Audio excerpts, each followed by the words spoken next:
welcome students. Okay, our today's topic of chapter number 1, that is quantization of electric charge.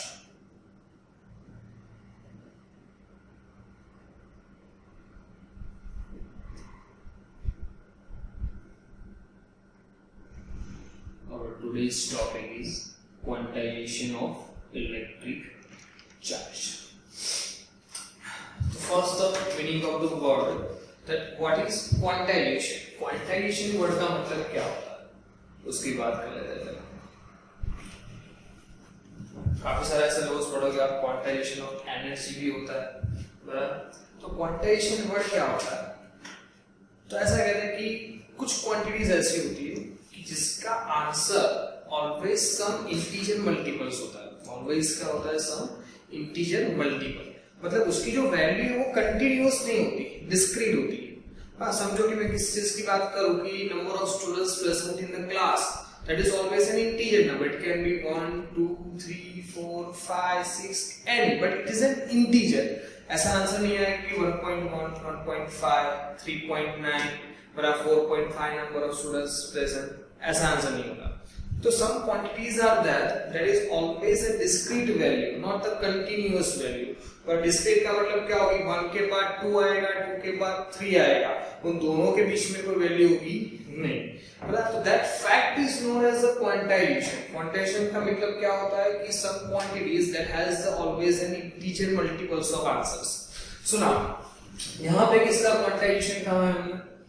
तो कि electric charge का quantization. तो ऐसा है कि any charge that found in an universe,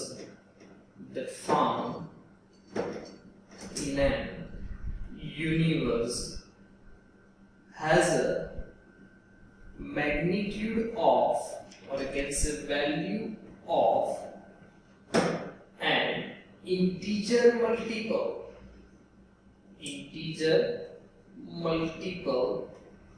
of a fundamental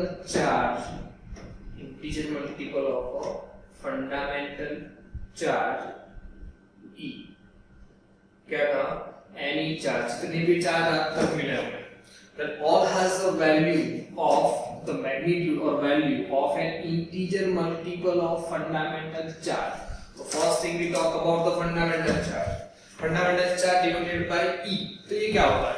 It is just a charge on proton or electron, just magnitude. Charge on the proton or electron, but only magnitude. तो देखो fundamental charge, यहाँ पे मैं बात कर दूँ कि fundamental charge क्या है. It is denoted by E. याद रखना E minus that's the electron, लेकिन मैं सिर्फ E लग रहा हूँ, मतलब वो fundamental charge है. उसकी वैल्यू कितनी होगी? It is a charge on proton or electron, just magnitude 1.6 into 10 raised to minus 19 coulomb. 1.6 into 10 raised to minus 19 coulomb. That's the value of fundamental charge denoted by E. So now क्या कहा? कोई भी charge है उसकी value क्या होगी? तो fundamental charge E के इंटीजर मल्टीपल में. तो मैं इक्वेशन बनाऊं, से चार्ज Q बराबर that's value is the integer multiple of E. तो E का मल्टीपल होगा n, and n could be the integer number. So we have the simple formula, that's Q equals to n. The simple thing, what is Q? तो Q is the magnitude of charge. What is E? तो E तो आपको पता है, fix रहेगा always 1.6 into 10 raised to minus 90 coulomb. और यहाँ पे n क्या होना चाहिए? तो n should be an integer number. तो integer number उसकी value can be plus or minus 1, plus or minus 2, plus or minus 3 like that. मतलब चार्ज की वैल्यू कैसे होगी? तो charge can be like this, plus or minus 1e, मतलब E, or you can say plus or minus 2e, plus or minus 3e, plus or minus 4e like that. Okay, so the fact क्या होगी? तो कोई भी charge जो होते हैं उसकी वैल्यू क्या होगी? तो कि integer multiple of E 1.6 into 10 raised to minus 19 के इंटीजर नंबर मल्टीपल में होती है. The fact is called the quantization of electric charge. So now यहाँ पे कुछ एग्जांपल लेते हैं कि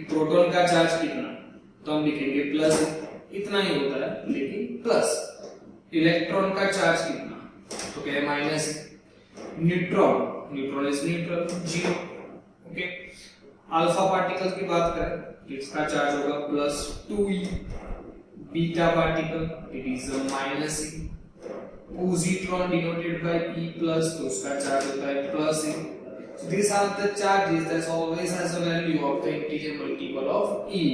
आपको ऐसा कहा कि charge on nucleus, charge on क्या कहा न्यूक्लियस, तो q is equals to formula Ne को हम डिनोट कर देंगे z, क्या कह देंगे z क्या हो जाएगा आपका, तो क्या एटॉमिक नंबर बराबर। अगर मैं कार्बन की बात करूं तो कार्बन का एटॉमिक नंबर होता है 6, तो उसके अंदर न्यूक्लियस में 6 प्रोटॉन्स होंगे, तो उसका चार्ज हो जाएगा 6e।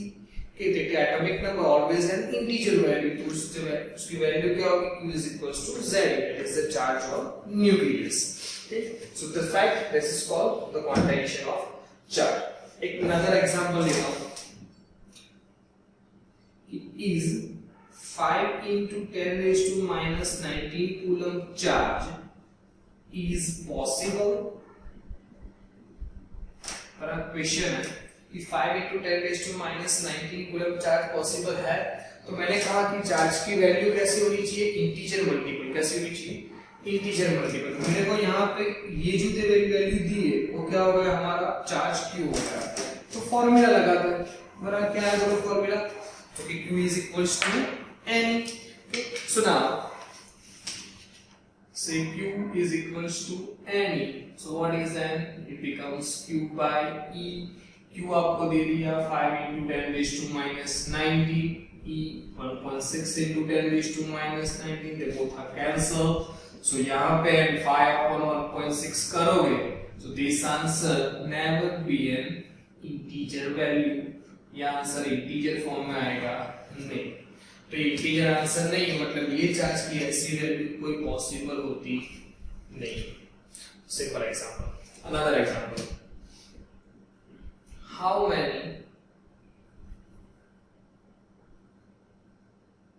many protons are, or you can say electrons also, so how many protons are present in 1 coulomb of charge, how many protons are present in 1 coulomb of charge। so again q charge दे दिया आपको 1 coulomb, हमारी formula थी q is equals to ne, so n becomes q upon e। okay, q is given to you 1 coulomb, e is 1.6 into 10 raised to minus 19, so you got n is equals to 6.25 into 10 raised to 18। इतने सारे protons 10 raised to 18 के order में answer है, इतने protons मिलेंगे तब कितना charge होगा, जस्ट 1 कूलम। ठीक, सिंपल एमसीक्यू पूछता है ऐसा, 1 मिली कूलम का तो 10 raised to minus 3 लिखेंगे, 1 micro coulomb 10 raised to minus 6, तो यहाँ पे ऑर्डर चेंज होगा जस्ट। तो सिंपल एग्जांपल, तो the fact is called the quantization of electric charge. यहाँ पे थोड़ी हम एक्स्ट्रा इंफॉर्मेशंस की बात करते हैं, पर ऐसा कहा जाता है कि proton and neutrons are in nucleus, पर हम पहले से ऐसा पढ़ते थे कि एटम्स आर इंडिविजिबल, पर एटम को डिवाइड नहीं कर सकते। फिर हम ऐसा पढ़े कि एटम को डिवाइड किया, उसके अंदर सेंटर पार्ट होता है दैट्स द न्यूक्लियस, उसके अराउंड इलेक्ट्रॉन्स रिवॉल्व करते होते हैं। न्यूक्लियस को भी डिवाइड किया तो उसके अंदर पता चला कि प्रोटॉन्स एंड न्यूट्रॉन्स होते हैं न्यूक्लियस के अंदर। फिर प्रोटॉन्स और न्यूट्रॉन्स को जब ब्रेकअप किया तो proton neutrons are made up of some extra information, protons and neutrons are made up of quarks। बराबर, वो जो पार्टिकल्स के बने हुए हैं वो पार्टिकल्स होते हैं क्वार्क्स। ओके, क्वार्क्स के टाइप्स की बात करूं तो it is basically classified into two groups. बराबर, one is the up, another is down। Another name you can say is top, is a bottom, it is called as a charm, it is as a string। तो ये जो है charges up top you can say charm, तो it's value is 2/3e, उसके ऊपर charge होता है +2/3e, और ये जो चार्जेस है उसके ऊपर चार्ज है -1/3। क्या कहा मैंने कि protons and neutrons, not the electrons, only protons and neutrons are made up of the quarks, and the quarks is classified into two groups, one group and second group. This group has a charge of +2/3 and this group has a charge of -1/3. So a simple question arise होना चाहिए कि यहाँ पे तो एक fact बताई कि quantization of charge, quantization का मतलब था कि आंसर e का मल्टीपल होना चाहिए, ये मल्टीपल होना चाहिए इंटीजर, तो यहाँ पे तो e का मल्टीपल इंटीजर नहीं है, it is 2/3 फ्रैक्शन 1/3 फ्रैक्शन, तो इंटीजर नहीं है, बराबर। तो यहाँ पे कंफ्यूजन हुआ आपको, तो ये क्लियर करते हैं कि protons and neutrons are made up of quarks. Quarks का जो चार्ज है वो इंटीजर मल्टीपल नहीं, लेकिन ऐसा कहा है कि ये जो क्वार्क्स है वो इंडिपेंडेंटली पॉसिबल भी है, सिंगल क्वार्क्स मिला नहीं, it is always in the groups, it is always in the groups, और इसका ग्रुपिंग इस तरह से होगा कि उसका नेट आंसर क्या आ जाएगा, इंटीजर मल्टीपल। फॉर एग्जांपल समझो कि प्रोटॉन है, तो प्रोटॉन क्वार्क्स का बना हुआ है, कितने क्वार्क्स का, 3 क्वार्क्स, कौन से, तो कि 2 up quarks, 1 down quarks. Protons is made up of 2 up quarks, 1 down quarks, तो ये उसका ग्रुपिंग हो गया। अब ये ग्रुपिंग को हम ऐड करते हैं, अप प्लस डाउन, अप मतलब 2/3, अगेन अप प्लस 2/3, डाउन -1/3, इसको ऐड करेंगे हम, बराबर, तो 3 is your LCM, 2 + 2 4 - 1 3, तो 3/3e, 3 कैंसिल, तो आपका आंसर आया +e, तो +e is the charge on proton, so answer becomes the integer value. Okay, so protons is made up of 2 up quarks and 1 down quarks, so that addition would be the integer number. Okay, another example, proton के साथ साथ कौन, तो neutron भी quarks का बना हुआ है, और तो न्यूट्रॉन के कॉन्फ़िगरेशन की अगर हम बात करें, सो न्यूट्रॉन भी U D D, up down down, neutron is made up of 1 up quarks and 2 down quarks, so up quarks is 2/3, down quark -1/3, again down -1/3, 2/3 में से 1/3 दो बार निकाल देंगे, आंसर क्या आ जाएगा, 0, तो neutron is a neutral, charge 0। Done. So this is the fact, quantization of electric charge. इसके ऊपर से कुछ सम्स की बात करते हैं, okay? सम्स करते हैं। Now हमारा टेक्स्ट बुक का इलस्ट्रेशन नंबर 2, बराबर, ये फॉर्मूला यूज होती है, तो इसके अकॉर्डिंग हम सम्स करते हैं। इलस्ट्रेशन नंबर 2 हमारी टेक्स्ट बुक का ऐसा कहा कि हाउ मच टाइम, राइट, समझना क्या बोल रहा हूं मैं question, how much time is required to transfer 1 coulomb of, so sums के बारे में बात करते हैं। तो इलस्ट्रेशन नंबर 2 क्वेश्चन बोल रहा हूं, ध्यान रखना, okay? If 10⁹9 electrons, if 10⁹9 electrons are transferred, 10⁹9 electrons are transferred from one body to another body in 1 second, वैसे मेन डेटा लिखा, 10⁹9 electrons are transferred from one body to another body in 1 second, then how much time, मतलब आपको time पूछा है, how much time is required to transfer a net 1 coulomb of charge, how much time is required to transfer a net 1 coulomb of charge, for NCERT textbook illustration number 2, 10⁹9 electrons, बराबर, आपको यहाँ पे number दे दिया कि n, कितने electrons transfer करने हैं, 10⁹9, कितने सेकंड्स में, 1 सेकंड्स में हो रहा है, तो 1 कूलम चार्ज एस्टैब्लिश करने में कितना टाइम लगेगा,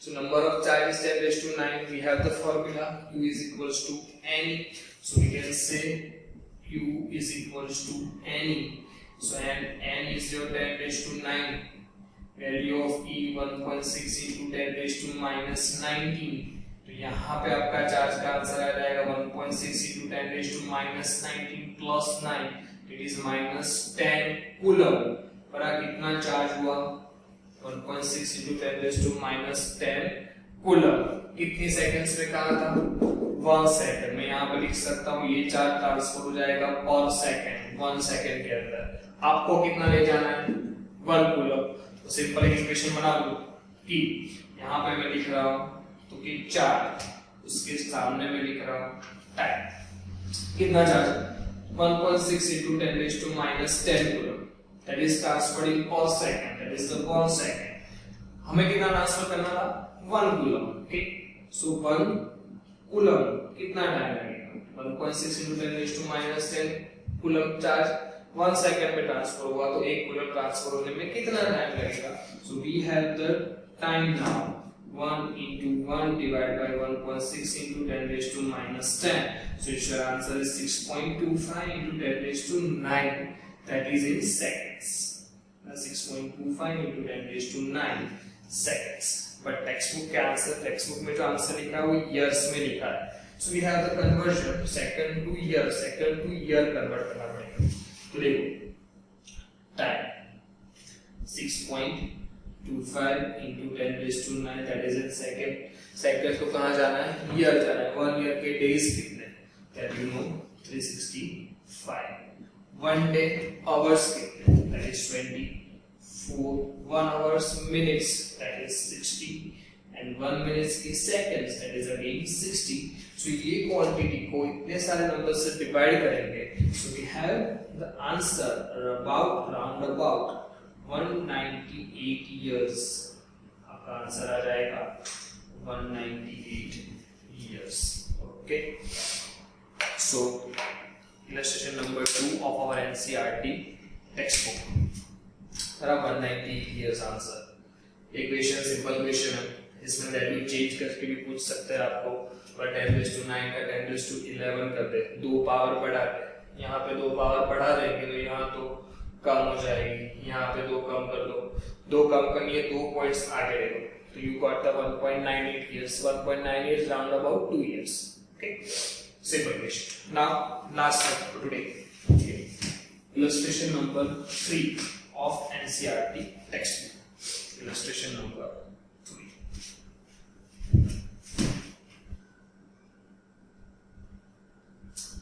good example ये कैसा क्वेश्चन है इसमें न्यूमेरिकल वैल्यू कोई नहीं दी है हमें ऐसा कहा है कि how much charge is present in 1 cup of water आपको क्या फाइंड करना है okay how much charge is present in 1 cup of water इतना क्वेश्चन 1 कप पानी है हमारे पास उसमें कितना चार्ज होगा कोई न्यूमेरिकल वैल्यू नहीं है तो यहाँ पे हमारा सम स्टार्ट होगा assumptions assume that क्या assume करना पड़ेगा हमें तो हमें assume करना पड़ेगा कि 1 कप पानी के अंदर कितना पानी आता है मतलब कितना ग्राम की कितना ml वाटर होगा टेक्स्ट बुक वैल्यू हम assume करेंगे टेक्स्ट बुक में जो लिया है इलस्ट्रेशन है हमारा सुना से 1 कप ऑफ वाटर उसके अंदर कितना पानी होता है तो से it is 250 ml of water 1 cup that contains 250 ml of water density Celsius unit 1 so you can say 250 ml that is also called as a 250 gram of water you can also call it a 250 gram of water so 1 cup में 250 ग्राम पानी है उसमें कितना charge है वो हमें find करना है Now, next step. Water. Chemical formula क्या होती है उसकी? तो क्या H2O. H2O का molecular mass कितना होगा? तो आप सबको पता होना चाहिए इस केमिस्ट्री में पढ़े 18 हाइड्रोजन का एक H2 मतलब 2 हुआ ऑक्सीजन एटॉमिक मास 16 तो 16 प्लस ये 2 16 प्लस 2 18 मॉलिक्यूलर मास यूनिट क्या होता है तो ग्राम पर मोल जिसे क्या कहते हैं ग्राम पर मोल तो H2O एक मॉलिक्यूल मतलब 18 ग्राम पर मोल ओके सो इसे मैं ऐसा लिखूं कि 18 ग्राम अगर मेरे पास वाटर कितना ग्राम 18 ग्राम वाटर, इसका मतलब वो 1 मोल पानी हुआ। 1 मोल के अंदर नंबर ऑफ मॉलिक्यूल्स कितने? It is equals to Avogadro number 6.022 into 10 raised to 23 molecules.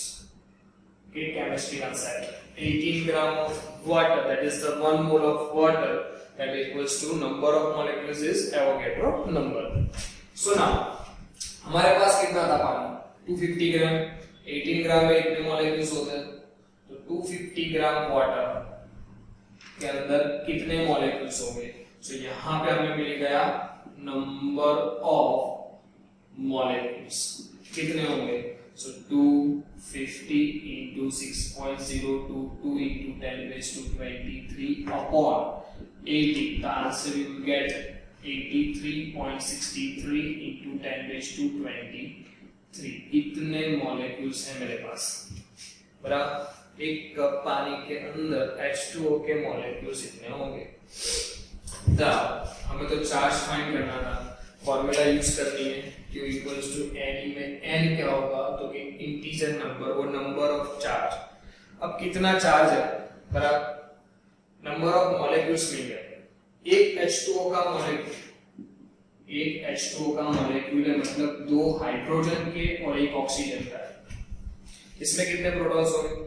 तो हाइड्रोजन एटॉमिक नंबर 1, मतलब एक हाइड्रोजन में 1 प्रोटॉन, 2 हाइड्रोजन में 2 protons.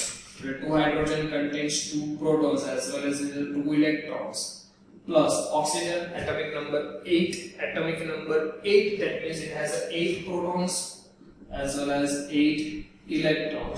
So we can say H2O, where hydrogen that has 2 protons, oxygen 8 protons, so total number of protons here 10 protons, so we can say 10 electron. तो एक H2O molecule के पास 10 proton है। कितने protons है?